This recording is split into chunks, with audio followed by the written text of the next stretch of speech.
Shalom Bapak Ibu sekalian. Kembali kita di dalam acara devosi harian. Biarlah devosi harian ini membawa berkat buat kita bersama. Sebab itu hari ini saya mau berbicara tentang bagaimana konsep seorang ayah buat kita. Kita akan buka di dalam Mazmur 103 ayat 13 mengatakan, seperti Bapa sayang kepada anak-anaknya, demikian Tuhan sayang kepada orang-orang yang takut akan Dia. Bapak Ibu sekalian, ayat ini mengatakan kepada kita bahwa seperti Bapa sayang kepada anaknya.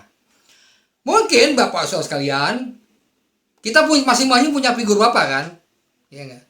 Bapak itu figurnya apa? Apakah Bapak yang kelihatannya sangat baik, kurang baik, atau apapun? Tapi ayat ini mengatakan kepada kita bahwa perumpamaan seperti Bapak sayang kepada anaknya berarti apapun yang terjadi dalam kehidupan kita, seorang Bapak pasti bertanggung jawab. Dan ini pun, perumpamaan ini pun dengan tepat oleh Daud ditulis dalam syairnya mengatakan demikian. Seperti Bapa sayang kepada anak-anaknya. Sebab itu hari ini kita percaya kalau Tuhan itu dipersonifikasikan dengan Bapa. Bapa adalah seorang ayah yang bertanggung jawab terhadap anak-anaknya. Jikalau hari ini kita menghadapi situasi yang sangat mencekam, situasi yang tidak pernah bersahabat, tapi dialah Bapa yang sayang dengan anak-anaknya. Kalau tahu Bapa yang sayang kepada anak-anaknya, berarti Bapa itu pun bertanggung jawab terhadap kehidupan anak-anaknya. Coba bisa bayangin Bapak Ibu Saudara sekalian, kenapa kita punya Bapak? Bapak adalah perlambangan kasih Tuhan. Kenapa di dunia ini ada laki-laki dan perempuan? Kenapa laki-laki itu sebagai bapak? Ketika dia pada waktu muda, dia sebagai pemuda biasa. Tapi ketika menikah, dia sebagai bapak. Nah, ketika sebagai bapak, kenapa kok tiba-tiba dia punya kedewasaan? Kenapa dia harus bisa bertanggung jawab terhadap anak-anaknya? Ini saya katakan rata-rata. Itu adalah perlambangan Tuhan menciptakan Adam sebagai laki-laki, sebagai bapak. Oleh sebab itu, seorang bapak pasti bertanggung jawab terhadap anak-anaknya. Kalau kita bandingkan dengan situasi hari ini, seorang bapak pasti bertanggung jawab terhadap anak-anaknya. Sampai di mana pertanggungjawabannya? Dia pasti selalu memelihara apa yang dia makan, minum, pakai. Bapak Ibu Saudara sekalian, coba Bapak Ibu bayangkan, seorang bapak pasti mengasihi anaknya. Pada saat dia sekolah, diantarkan sekolahnya. Pada saat dia besar, dia cari biaya untuk anaknya sekolah. Pada saat dia menikah pun, dia mungkin berdoa buat anak-anaknya supaya anaknya bisa mendapat jodoh yang sesuai. Pada saat udah besar pun, pada saat itu tetap seorang bapak memikirkan anaknya. Pada saat anak itu sudah besar pun, sudah menikah, punya anak, tetap dia menjadi seorang kakek terhadap cucunya. Kalau dia anak itu punya anak. Artinya apa? Sifat dari bapak ini mencerminkan tanggung jawab kepada anak-anaknya. Nah, ayat ini dengan jelas memberikan kepada kita bahwa Daud dengan tepat menulis kepada kita bahwa seperti bapak yang sayang kepada anaknya. Kenapa? Seperti bapak yang sayang kepada anaknya. Daud memberikan perumpamaan kepada kita pada saat dia menulis syair ini kepada dirinya, kemudian ditulis dalam suatu kitab namanya Mazmur. Nah, kemudian Daud mengungkapkan bagaimana hubungannya akrab seorang anak dengan bapaknya. Akrab bukan hanya akrab dalam segi hubungan, tapi karena hubungan yang dekat dengan bapaknya, dia mengatakan bahwa Tuhan yang dia sembah itu benar-benar memberi pertanggungjawaban yang luar biasa. Sehingga dia berkata, dahulu aku muda, sekarang aku tua, aku tidak pernah melihat orang percaya ditinggalkannya. Nah, kalimat orang percaya ditinggalkannya, ini saudara sekalian yang menjadi penentu. Demikian Tuhan sayang kepada orang-orang yang takut akan Dia. Oleh sebab itu, hari ini mungkin kita menghadapi situasi yang cukup berat menurut berbagai versi. Tapi ada satu kata yang menarik dalam kita adalah bagaimana Bapak, kata Bapak itu menyenangi hidup kita. Apakah dia mencukupi segala kebutuhan kita? Yesus sebagai Tuhan, sebagai Bapa, begitu sayang datang ke dunia ini dengan tanpa jabatan apa-apa. Bahkan dia mau lahir di tempat yang hina, hidup begitu menderita. Buat siapa? Buat kita, anak-anaknya. Buat siapa? Ya buat kita manusia. Karena dia mengasihi dunia ini. Sehingga barang siapa yang percaya tidak akan binasa. Nah, kata barang siapa yang percaya tidak akan binasa itu dihubungkan, dikaitkan dengan ayat yang tadi saya katakan. Kepada orang-orang yang takut akan Dia. Situasi boleh berubah. Keadaan boleh tidak pernah sesuai dengan harapan. Tapi saya mau kasih pengharapan kepada Bapak Ibu sekalian dalam devosi harian ini. Kasih Bapa itu sangat luar biasa. Biarlah ini menjadi berkat sama kita. Kenapa saya katakan kasih Bapa sangat luar biasa? Karena Bapa itu sangat begitu luar biasa sehingga Daud dengan sangat cepat menulis seperti Bapa sayang kepada anak-anaknya. Saya melihat suatu video, walaupun ini bukan cerita bapak dengan anak. Saya melihat suatu video di mana video ini menulis bagaimana seorang ibu dekat sama anaknya dan seorang anak pun tidak akan pernah tidak akan pernah keliru untuk memilih ibunya. Ketika matanya ditutup, dia pilih ibunya, dia bisa merasakan bagaimana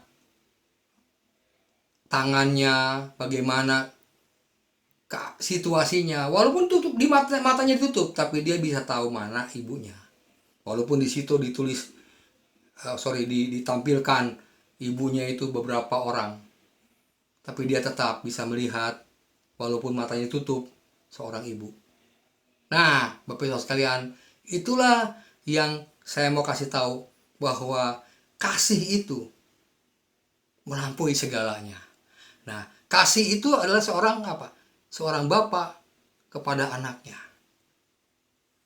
Artinya, bapak itu tidak akan pernah lupa kepada anak-anaknya. Jika hari ini saudara dengan saya menghadapi kekhawatiran yang cukup membuat kita parno dalam bahasa Indonesianya. Keadaan yang begitu mencekam, tapi ada satu kalimat yang mengatakan seorang bapak sangat bertanggung jawab kepada anaknya. Oleh sebab itu, mari kita banyak berpikir tentang kasih bapak itu kepada kita. Supaya tahu bahwa siapapun situasi kita, siapapun orang yang mungkin mencemaskan kita, situasi, keadaan, negara, atau apapun yang menyebabkan kita jauh daripada pengharapan kita, tapi dia Bapak yang menjadi pengharapan hidup kita. Nah, ada satu poin yang menarik. Seorang penyanyi bernama Elvis Presley. Elvis Presley ini adalah seorang penyanyi luar biasa pada zamannya. Tidak ada yang bisa menyainginya. Saking terkenalnya, dia terus mengadakan show di beberapa kota. Nyanyi terus. Nah, supaya performanya tetap ada, dia tetap akhirnya tidak bisa tidur karena setiap hari dia harus tampil prima. Tuntutannya begitu besar. Suatu saat dia merasa kejenuhan hidupnya. Dia merasa bahwa kesuksesan, kehebatan dalam dirinya tidak cukup dengan perbuatan yang dia lakukan. Sehingga dia berpikir bahwa kenapa tuntutan hidupnya terlalu tinggi daripada harapan hidupnya. Suatu saat dia datang kepada Tuhan. Dia kemudian datang di suatu gereja. Pikirannya mulai tenang. Pikirannya mulai ada satu kemenangan. Karena ada damai di hatinya. Nah, saya mau tanya. Kata damai di hati itu berasal dari siapa? Dari kasih Bapa yang memanggil seorang superstar. Yang memanggil seorang yang paling hebat di mata manusia. pada zamannya. Dan Elpis merasa bahwa dia butuh Bapa, yaitu Bapa di sorga. Kenapa dia merasa dia butuh? Karena dia merasakan bahwa semua yang dia lakukan tidak ada artinya. Semua yang dia cari memang membuat batinnya tidak enak. Tapi orang lain senang dengan apa yang dia lakukan, talenta yang dia berikan kepada banyak orang. Tapi hatinya tidak pernah damai. Oleh sebab itu Bapak Ibu sekalian, bahwa Daud memberi perumpamaan sama kita. Bahwa seperti Bapa yang sayang kepada anaknya. Hubungan Bapa dengan anak tidak akan pernah berakhir. Maaf, saya bikin anekdot. Kalau seorang bapak atau seorang ayah dengan ibu pasti ada bekas. Tapi ayah atau bapak kepada anak ada bekas nggak? Tidak ada bekas kan? Nah, ini pun menggurat suatu pengertian bahwa kalau bapak dengan anak itu tidak ada bekasnya, artinya hubungannya tetap luar biasa karena itu darah dagingnya. Walaupun di zaman sekarang itu sudah berubah dengan berbagai macam tabiat-tabiat, tapi tabiat asli daripada kasih Bapa kepada anaknya atau kasih Tuhan kepada kita tidak pernah berubah. Mungkin kita sebagai manusia selalu memandang bahwa dari sisi diri kita bahwa tidak adil, dan tidak adil. Nah, saya mau tanya pertanyaan kepada Bapak Ibu saudara sekalian. Kata tidak adil itu apa? Karena mungkin menurut pendapat kita, kemauan kita, posisi kita. Karena selalu berbicara kepada kita, diri kita sendiri pribadi. Tapi kasih Bapa tetap kepada kita tidak berubah. Oleh sebab itu, Elpis datang ke gereja, dan di gereja itu dia mendapat damai. Jikalau lagu ini nanti akan memberikan pengertian dengan kita, berikan berkat kepada hati saudara, bahwa kasih Bapa tidak akan berubah. Dan damai sejahtera selalu ada di hati kita. Artinya Tuhan datang menjangkau hati kita. Datang, bukan hanya datang, tapi mendiami hati kita. Menguasai segala hidup kita. Menguasai segala tindakan kita. Dan menguasai segala ketakutan kita. Itulah yang menjadi kehidupan kita. Sebelum kita mendengarkan lagu ini, izinkan saya berdoa buat Bapak Ibu saudara sekalian hari ini. Bapak yang ada di dalam kerajaan sorga, terima kasih atas hikmat yang Kau berikan pada hari ini. Biar menjadi berkat buat kehidupan kami, bahwa Engkau begitu mengasihi kami. Engkau begitu memberikan rasa kasih yang besar tanpa syarat. Sebagai manusia kami selalu dengan syarat-syarat yang membuat kami nyaman. Tapi Engkau datang ke dunia ini tanpa syarat, tanpa minta macam-macam, dan tanpa minta agunan yang macam-macam. Tapi Engkau juga memberikan darah yang luar biasa. Melalui tubuh Engkau dicabik-cabik, memberikan yang terbaik buat kami Tuhan. Oleh sebab itu kami tahu bahwa Engkau telah menyelamatkan hati kami dari segala keporak-porandaan, dari segala kehancuran yang tidak menentu. Sebab itu Tuhan, kami percaya Tuhan akan mengirim kami dalam suatu suasana tenang, suasana yang begitu aman, nyaman, karena Engkau selalu mendampingi. Terima kasih Tuhan. Haleluya. Amin.